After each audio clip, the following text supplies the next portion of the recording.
There is a version of the financial world that never gets printed in a textbook, never gets taught in a classroom, and never gets explained by the institutions that benefit most from you not knowing it. It operates quietly underneath the official version of how money works, and the people who understand it end up living an almost entirely different economic life than the people who don't, even when both groups start with the exact same income. This is not about secret stock tips or insider information. It is something far simpler and far more unsettling, a set of behavioral rules, patterns, and mental models that wealthy families pass down almost instinctively, generation after generation, while everyone else is left to guess, improvise, and learn the hard way, usually decades too late to fully benefit from the lesson. Let's begin with the rule that causes the most damage precisely because it looks so harmless on the surface. Poor and middle-class households are taught, almost universally, to think of income as the primary financial goal. Get, good job, earn, salary, climb the ladder. Wealthy households, by contrast, are quietly taught something very different from an early age, that income is only the starting point, and the real objective is converting that income into ownership as quickly and as consistently as possible. This distinction sounds subtle, almost like semantics, but it is actually the single most important divergence point in the entire building process, because income disappears the moment you stop showing up to earn it, while ownership keeps generating value whether you show up or not. Think about what this actually means. Practice. A person earning a high salary without ever converting that income into ownership of anything is essentially renting their lifestyle from their employer, one paycheck at a time, forever. The moment that employment relationship ends, through layoff, illness, or simple retirement, the income stops, and so does everything built on top of it. A person earning the same salary who consistently converts a portion of it into ownership, shares of profitable companies, income-producing property, equity in a growing business, builds something fundamentally different, a financial structure that continues producing value independent of whether they personally keep working. This is not a minor technical distinction.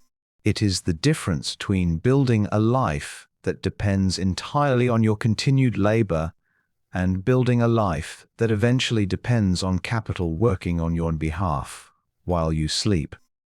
Here is where the story gets genuinely uncomfortable, because this rule, ownership over income, does not exist in a vacuum.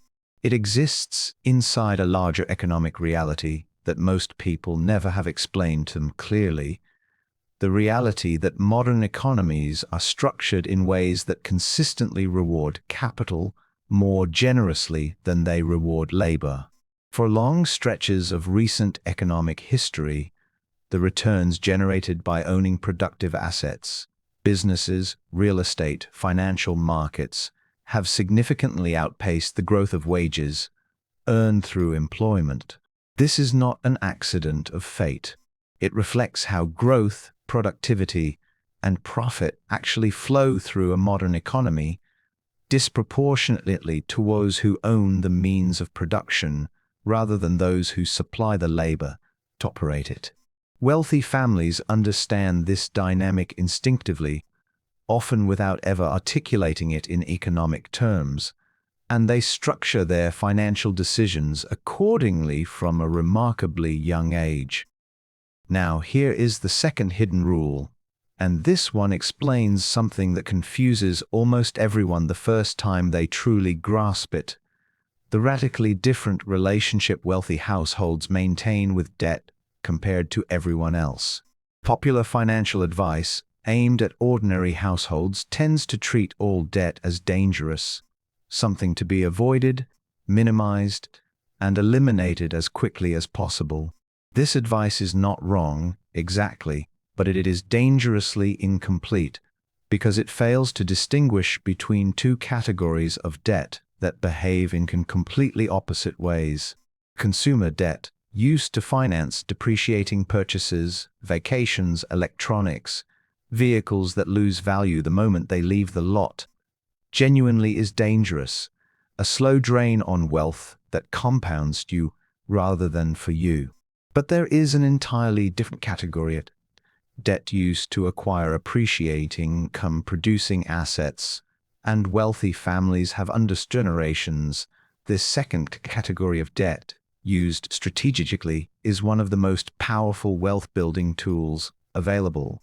Precisely, it allows a person to control an asset far larger than what their own cash alone could purchase, while that asset generates income and appreciates in value over time. This is not reckless behavior dressed up as sophistication. It is a fundamentally different mental model of what debt actually is. For the average household, debt is treated as a moral failure, a sign of financial indiscipline. For wealthy households, debt is treated as a tool, morally neutral, valuable or dangerous entirely depending on what it is used to acquire. This single reframe, understanding debt rather than a verdict on your character, is one of the most sequential shifts in financial thinking a person can make, and is almost never taught in schools, largely because the institutions designing financial education curricula have historically had little incentive to explain the mechanics that separate ownership from renting. Let's widen the lens now.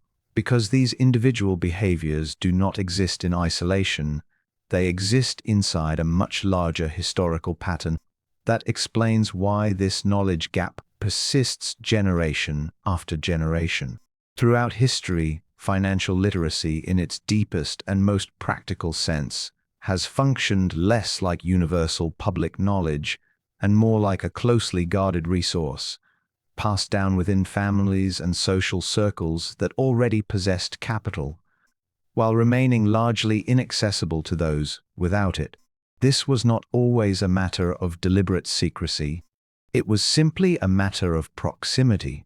A child raised in a household where adults regularly discuss returns, business ownership, and asset allocation absorbs an entirely different financial vocabulary and intuition than a child in a household where money conversations, when they happen at all, center almost exclusively on scarcity, bills, and survival. By the time both children reach adulthood, they are not simply starting with different bank account balances, they are starting with entirely different internal operating systems for how they perceive risk, opportunity, and the basic function of money itself. This gap in financial intuition becomes especially visible during moments of economic uncertainty, and this is where market psychology enters the story in a genuinely fascinating way. When markets decline sharply, when headlines turn frightening, when uncertainty spikes, the overwhelming majority of ordinary investors respond with fear, pulling money out of investments at precisely the moment those investments have become undervalued relative to their long-term worth. Wealthy, financially sophisticated households, and more importantly the professional advisors many of them employ, have been trained to interpret this exact same moment completely differently, not as a signal to flee, but as a signal of temporary mispricing created by collective panic, often the single best moment to acquire quality assets at a discount. This is not a difference in access to secret information. It is a difference in psychological training, in having absorbed, often since childhood, the historical pattern that markets recover, that panic creates opportunity for those with the discipline and the financial cushion to act while others are frozen. This leads directly into the third hidden rule, one rarely discussed openly because it sounds almost too simple to be significant, yet it explains an enormous share of the wealth gap, persists across generations. Wealthy households treat time itself as a financial asset, understanding with remarkable clarity that the earlier money begins compounding, the less total effort is required to reach any given financial outcome. Ordinary financial advice tends to frame this concept abstractly: start saving early, as though it was simply good advice rather than a mathematical reality with enormous real-world consequences. The actual math is considerably more dramatic than most people realize. Money invested in your 20s, given several decades to compound, can ultimately outperform a significantly larger sum invested in your 40s, purely because of how compounding growth accelerates over long time horizons. Wealthy families, understanding this reality deeply, often begin building investment accounts for children before those children are even old enough to understand what an investment account is, effectively giving the next generation a multi-decade head before they have made a single financial decision of their own. This raises an uncomfortable but necessary question: whether any of this is actually fair, and the honest answer is complicated. No, it is not fair in the sense of equal opportunity. A child born into a household that begins compounding wealth on their behalf before birth has an advantage no amount of individual effort can fully replicate later in life. But focusing exclusively on this unfairness, while understandable, risks missing the more actionable insight hiding underneath it. The specific mechanisms driving this advantage are not secret, they are simply underexplained, and understanding them, even decades later than would have been ideal, still fundamentally changes what becomes possible from this point forward. Now let's introduce a fourth hidden rule, one that connects directly to a much larger economic and geopolitical picture most people never think to examine: the wealthy's relationship with currency itself. Ordinary financial culture treats currency, cash in a bank account, as the ultimate symbol of financial safety and success. Wealthy financial culture, often shaped by direct or inherited memory of historical currency crises, treats holding large amounts of idle cash as one of the more dangerous long-term financial decisions a person can make. Precisely because currency is not a fixed store of value, it is a claim on value that governments have the ability, and historically the tendency, to quietly dilute over time. This connects directly to one of the most important, yet least discussed forces shaping the modern global economy: the relationship between government debt and monetary policy. Nations across the world are currently carrying levels of debt that would have seemed extraordinary just a generation ago, and there are only a handful of realistic paths available for managing debt at that scale.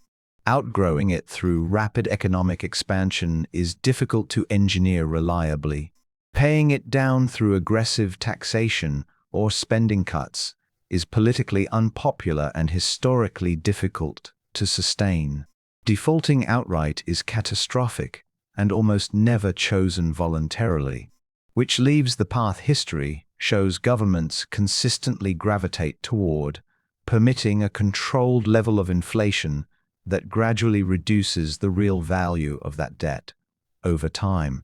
The wealthy understand, often intuitively rather than through formal economic study, that this dynamic makes holding assets, rather than holding cash, the more historically reliable strategy for preserving and growing wealth across an inflationary environment, which is precisely why wealthy portfolios are typically weighted heavily to ownership of real assets rather than sitting largely in savings accounts. This dynamic becomes even more significant once you factor in the geopolitical dimension, because currency stability and government debt do not exist in a vacuum. They are shaped by a constant, largely invisible competition between nations for global economic trust and influence. When that balance of trust shifts, even modestly, capital moves across borders in enormous volumes, sometimes within hours, seeking safety, higher returns, or protection from instability. These shifts feel abstract when encountered in a headline about trade relationships or foreign policy, but their effects arrive with specificity in the interest rate on an ordinary mortgage, in the price of imported goods, in the return generated by a retirement account. People have never connected to global events at all. Wealthy investors and their advisors track these geopolitical currents closely, not out of idle curiosity, but because understanding where capital is flowing and why offers genuine strategic advantage in deciding where to position assets ahead of the broader market's reaction. At this point, the story could easily tip into pure resentment, the sense that ordinary people are permanently locked out of a system deliberately designed to favor those who already have resources.